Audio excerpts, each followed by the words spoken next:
అత్యంత పవిత్రంగా భావించే శ్రావణ మాసంలో ఇల్లు, ఆలయాలు ఉదయం, సాయంత్రం భగవన్నామస్మరణతో మారుమోగుతాయి. శ్రావణంలో చేపట్టే ఎలాంటి కార్యానికైనా ఎంతో పవిత్రత ఉంటుంది.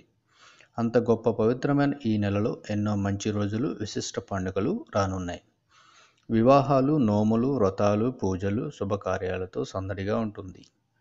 ఈ మాసంలోని ప్రతి శుక్రవారం మహిళలు మహాలక్ష్మిలా వెలుగొందుతూ తమకు ఆరోగ్యాలు, అష్టైశ్వర్యాలతో ప్రసాదించాలని ప్రత్యేక పూజలు నిర్వహిస్తారు. పురాణాల ప్రకారం పాలసముద్ర మథనంలో వెలువడిన ఆలాహలాన్ని పరమశివుడు శ్రావణ మాసంలోనే సేవించి నీలకంఠుడిగా లోకాన్ని ఉద్ధరించాడు. ఈ మాసంలో ఒక్కో రోజు ఒక్కో దేవతను పూజిస్తారు. సోమవారాల్లో శివుడికి అభిషేకాలు, మంగళవారం గౌరీ వ్రతం, బుధవారం విఠలుడికి పూజలు, గురువారం గురుదేవుని ఆరాధన, శుక్రవారం లక్ష్మీ తులసి పూజలు, శనివారం హనుమంతుడు, వెంకటేశ్వరుడు, శనీశ్వరుడికి ప్రత్యేక పూజలు చేస్తారు. వీటితో పాటు నాగపంచమి, పుత్రదైకాదశి, వరలక్ష్మీ వ్రతం, రాఖీ పౌర్ణమి, ఋషి పంచమి, గోవత్స బహుళ, శీతల సప్తమి, శ్రీకృష్ణాష్టమి, పోలాల అమావాస్య లాంటి పండుగలు ఈ మాసంలోనే వస్తాయి.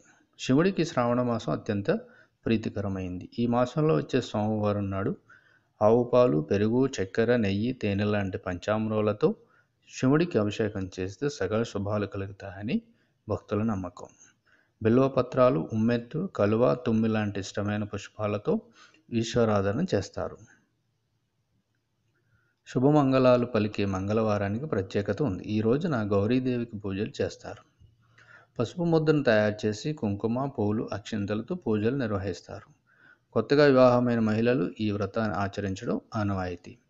మంచి భర్త లభించాలని, అవివాహితులు తమ వైవాహిక బంధం సజావుగా సాగాలని వివాహితులు మంగళగౌరి వ్రతాన్ని ఆచరిస్తారు.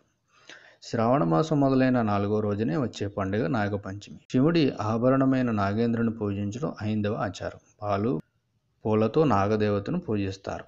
వెండి, రాగి, రాతి, చెక్కలతో చేసిన నాగపడిగలకు భక్తులు అభిషేకం చేస్తారు. సంతానం లేని వారు భక్తి శ్రద్ధలతో శ్రావణ శుక్ల ఏకాదశి రోజున ప్రత్యేక పూజలు చేసి ఉపవాసం ఉంటే మంచి సంతానం కలుగుతుంది. అందుకే దీన్ని పుత్రైదు ఏకాదశి అన్నారు.